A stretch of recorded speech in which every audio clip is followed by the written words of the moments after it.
8월 7일 금요일 새벽 묵상입니다.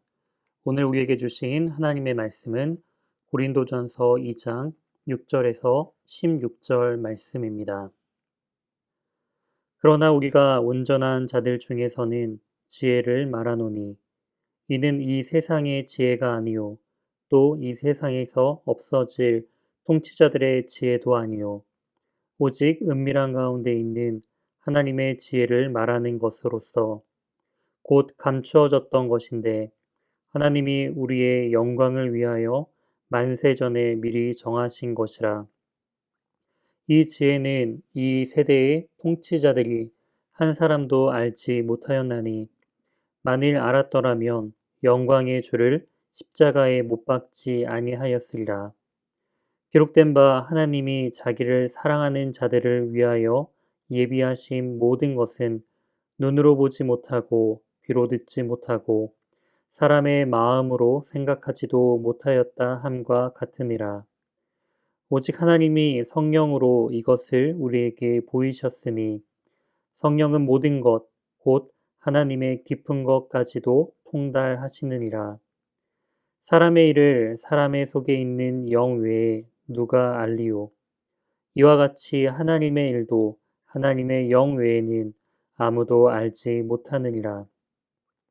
우리가 세상의 영을 받지 아니하고 오직 하나님으로부터 온 영을 받았으니 이는 우리로 하여금 하나님께서 우리에게 은혜로 주신 것들을 알게 하려 하심이라. 우리가 이것을 말하거니와 사람의 지혜가 가르친 말로 아니하고 오직 성령께서 가르치신 것으로 하니 영적인 일은 영적인 것으로 분별하느니라. 육에 속한 사람은 하나님의 성령의 일들을 받지 아니하나니 이는 그것들이 그에게는 어리석게 보임이요 또 그는 그것들을 알 수 없나니 그러한 일은 영적으로 분별되기 때문이라. 신령한 자는 모든 것을 판단하나 자기는 아무에게도 판단을 받지 아니하느니라. 누가 주의 마음을 알아서 주를 가르치겠느냐? 그러나 우리가 그리스도의 마음을 가졌느니라. 아멘. 오늘 본문을 중심으로 하나님의 지혜에 귀 기울이기라는 제목으로 하나님의 말씀 증거하도록 하겠습니다. 오늘 본문에서는 사도 바울이 전도에 관하여 이야기하고 있습니다. 성도님들은 언제 복음을 처음 접하게 되었나요? 그리고 그 복음을 어떻게 믿게 되었나요? 어떤 특별한 계기와 사건을 통해 하나님을 믿게 된 경우에는 그 모든 시간과 장소 그리고 모든 상황들이 인생의 커다란 사건으로 기억되기도 합니다. 하지만 오랫동안 신앙생활 하시고 또한 모태신앙으로부터 부모님의 신앙을 이어 자연스럽게 교회에 다니게 되신 분들이라면 내가 언제부터 어떻게 예수 그리스도를 구주로 영접했는지 그리고 그 믿음이 지금까지 어떻게 이어지고 또한 깊어져 가고 있는지 설명하기가 또 어려운 경우가 더 많을 것입니다. 이처럼 이러한 이에 대하여 바울은 복음이 전달될 때 어떻게 그것을 믿게 되는지를 설명하고 있는데요. 본문 6절에서 10절은 하나님의 지혜에 대하여 말씀하고 있습니다.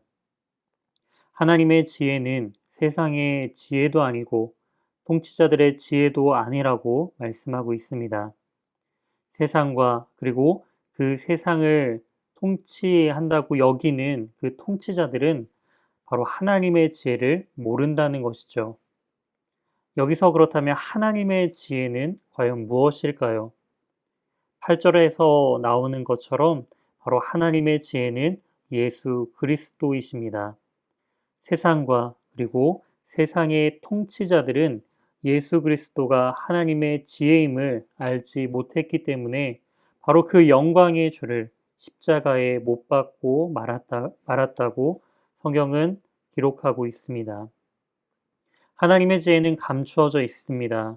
더 정확한 표현으로는 바로 인간의 죄로 말미암아 하나님의 그 지혜를 눈으로도 보지 못하고 귀로도 듣지 못하는 그리고 마음으로 생각하지 못하게 된 그러한 상황으로 되었다는 것을 우리는 알 수가 있습니다. 그렇다면 어떻게 우리는 하나님의 지혜이신 예수 그리스도를 믿고 또한 하나님의 뜻을 깨닫게 될 수 있는 것일까요? 이것이 가능한 것은 오직 성령님께서 이 모든 것을 가능하게 하신다고 본문은 기록하고 있습니다. 성령님께서는 하나님의 깊은 것, 즉 하나님의 그 중심과 마음을 아시기 때문에 성령님을 통해 우리가 하나님의 마음과 뜻을, 그리고 우리가 그리고 하나님의 지혜이신 예수 그리스도를 믿게 될 수 있게 되었다라는 것입니다. 하나님의 영이신 성령이 없는 자에 대해서 본문은 세상의 영을 받은 자라고 표현하고 있습니다. 이러한 자들은 복음이 들려지게 된다라고 할지라도, 또한 보게 된다 할지라도 그것을 믿을 수 없는 자들입니다. 오직 하나님의 영이 있는 자라야 그 복음을 은혜로 여기며 또한 그 은혜의 복음을 믿음으로 온전히 받고 또한 그 말씀대로 살아갈 수 있는 성도가 된다라는 것이죠.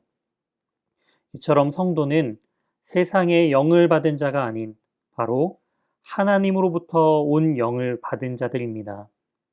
그렇기 때문에 우리는 하나님의 영으로 세상을 분별할 수 있어야 합니다.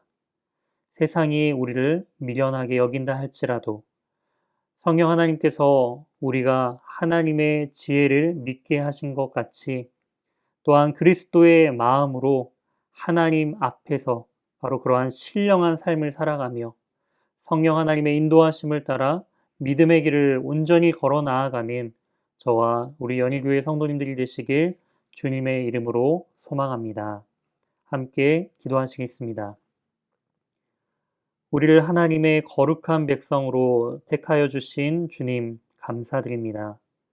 나의 노력과 열심으로 신앙생활하며 주님을 내가 믿는 삶이 아닌 바로 하나님의 열심과 성령 하나님의 도우심으로 말미암아 우리가 하나님의 지혜를 바로 예수 그리스도를 믿게 되었음을 고백합니다.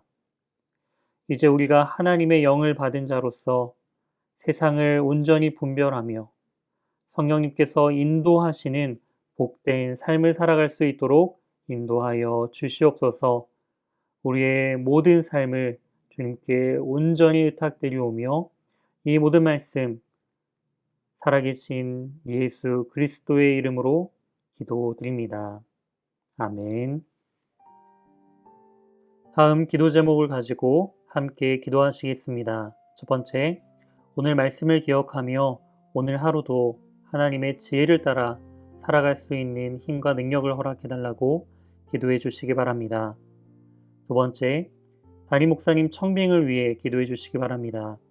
연희교회가 한 몸을 이루는 지체로서 머리 되신 예수님의 말씀과 뜻을 잘 전달할 수 있는 준비된 목회자를 모실 수 있도록 성도들의 영혼을 사랑하고 푸른 초장으로 인도하며 영혼의 생수를 마시며 성장시키는 목회자를 모실 수 있도록 사람의 생각과 방법이 아닌 오직 주님의 뜻과 방법으로 준비된 목회자를 모실 수 있도록 기도해 주시기 바랍니다.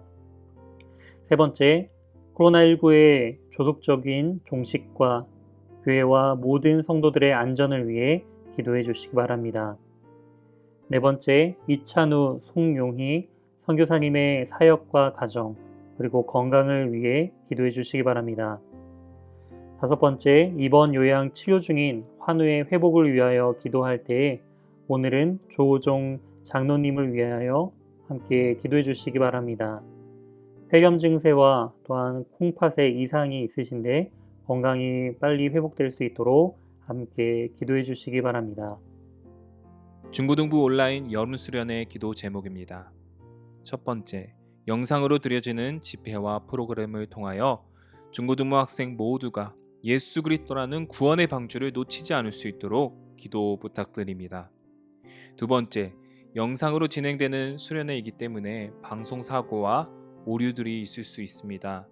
그러한 실수들이 많이 생기지 않도록 또한 학생들이 잘 집중할 수 있도록 은혜를 더해달라고 기도 부탁드립니다. 세 번째, 고2, 고3 학생들을 위해 기도하시겠습니다. 고2 유재인, 최서영, 고3 이재윤, 김나리, 박재원, 이문영, 함동혁. 중요한 시기를 겪고 있는 학생들입니다. 주님 주시는 믿음을 가지고 학업을 잘 감당할 수 있도록, 특히 고3 학생들 수능 시험이 얼마 남지 않았는데 수능 시험을 잘 보고 입시에 좋은 결과를 얻을 수 있도록 기도 부탁드립니다. 다 함께 기도하시겠습니다.